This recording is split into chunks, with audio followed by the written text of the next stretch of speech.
ये तो गिलगमेश की सेना है और ये हमारी तरफ आ रही है। आखिर ये चल क्या रहा है? ये उसकी वॉर मेमोरी है और जहां तक मैं समझ पा रहा हूँ इस समय उसकी सेना को सिर्फ 2 दुश्मन नजर आ रहे हैं, हम दोनों। क्या? हाँ, गिलगमेश की इस मेमोरी में वो अपने दुश्मन से लड़ने निकला है और इस समय उसकी सेना के रास्ते में हम खड़े हैं, इसलिए उसकी मेमोरी हमें एज एन ऑब्स्टेकल दिख रही है। ये क्या माया जाल है? मुझे तो कुछ भी समझ नहीं आ रहा है। मेमोरीज एक क्लोज लूप की तरह होती है एंकिडू। वो एक पॉइंट से घूमती हुई दूसरे पॉइंट तक जाती है और फिर वापस स्टार्टिंग पॉइंट पर पहुंच जाती है, मगर हमारे अंदर आने से वो लूप चेंज हो गई है। अभी हम उस लूप का हिस्सा बन चुके हैं। इधर ड्रैकुला ने अपनी बात खत्म करी ही थी कि गिलगमेश की आवाज गूंज उठी, जो एक शानदार घोड़े पर बैठा हुआ था। तो तुम दोनों को भेजा है उसने मुझे रोकने के लिए? मेरी इस विशाल सेना का सामना ये दोनों नमूने करेंगे? गिलगमेश के उन शब्दों में व्यंग्य था, मानो वो उन दोनों का मजाक उड़ा रहा।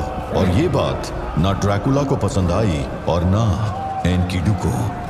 ये हमारा मजाक उड़ा रहा है। हाँ, ये जरूर इसके स्टार्टिंग के डेज की मेमोरी है, जब ये काफी यंग था और बदतमीज भी। तो अब हमें क्या करना है? ड्रैकुला एनकिडू के सवालों का जवाब देता उससे पहले ही गिलगमेश ने जवाब दे दिया। उसके धनुष से निकला एक तीर उड़ता हुआ ड्रैकुला के दाएं पैर में घुस गया। ये सिर्फ एक चेतावनी है। हथियार डाल दो और हार मान लो, वरना अगला तीर सीने के पार निकल जाएगा। गिलगमेश की उस हरकत ने ड्रैकुला के गुस्से को जगा दिया था। उसने उस तीर को खींचकर निकाल लिया और अगले ही पल वही तीर वापस उड़ता हुआ गिलगमेश के बगल में खड़े एक सैनिक के सर में जा घुसा। समझ आया कि क्या करना है?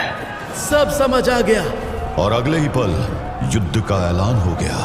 आओ बच्चों, तुम्हें दिखाता हूं कि लड़ना किसे कहते हैं। Let's go. इन्हें जल्दी ही समझ आ जाएगा कि ये जंग इनको बहुत भारी पड़ने वाली है। चलो दिखाते हैं इन्हें जंगल का कानून।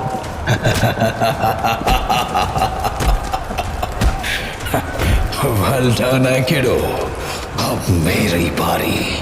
उधर एनकिडू किसी जंगली सांड की तरह गिलगमेश के सैनिकों को हवा में उछाल रहा था। इधर ड्रैकुला ने भी अपने पंजे खून बहाने के लिए तैयार कर लिए थे। ड्रैकुला के पंजे कहर बरपा रहे थे। सैनिक घायल होकर इधर उधर गिर रहे थे। तुम सच में बड़े खतरनाक हो ड्रैकुला। अभी तो मैंने बस वार्म अप स्टार्ट किया है। अगले ही पल ड्रैकुला ने अपनी ओर बढ़ते घुड़सवार को निशाना बना लिया। उसने एक लंबी छलांग लगाई और घोड़े पर चढ़ गया। और इससे पहले कि वो घुड़सवार कुछ समझ पाता, ड्रैकुला ने उसका सर खींचकर उसके धड़ से अलग कर दिया।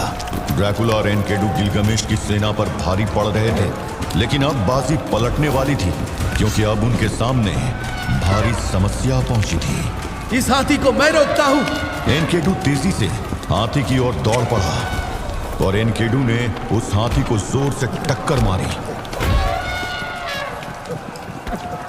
मगर अगले ही पल एनकिडू को समझ आ गया कि ये मुसीबत इतनी आसानी से हल नहीं होने वाली थी। ये क्या?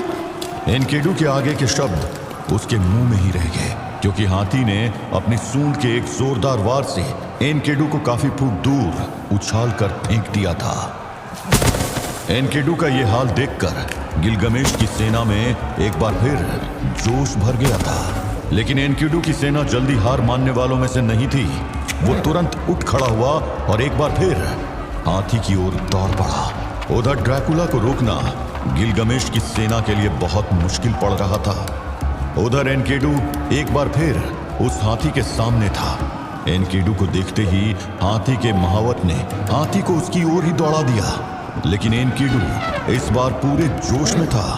जैसे ही हाथी उसके पास पहुंचा, उसने एक जोरदार छलांग लगाई और हाथी के रास्ते से हट गया। हाथी एनकिडू के बगल से निकल गया था और इससे पहले कि वो पलट पाता, एनकिडू ने पास में पड़ा एक भाला उठाकर उसके बगल में फेंक कर मार दिया।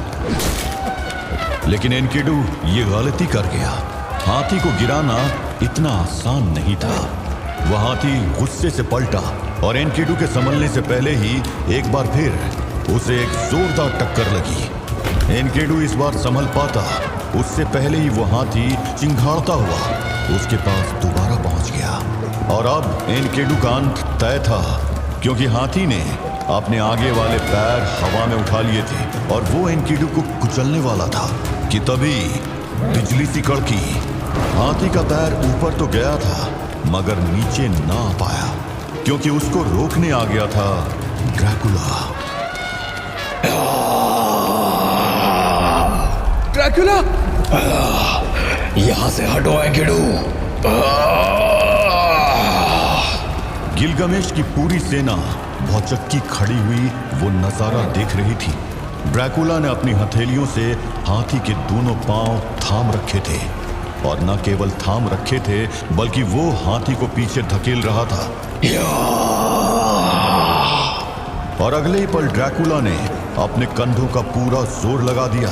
हाथी के पांव पूरी तरह जमीन से उखड़ गए। ड्रैकुला ने हाथी को उछाल फेंका था, और जब वो हाथी नीचे गिरा तो गिलगमेश बुरी तरह से पागल हो गया।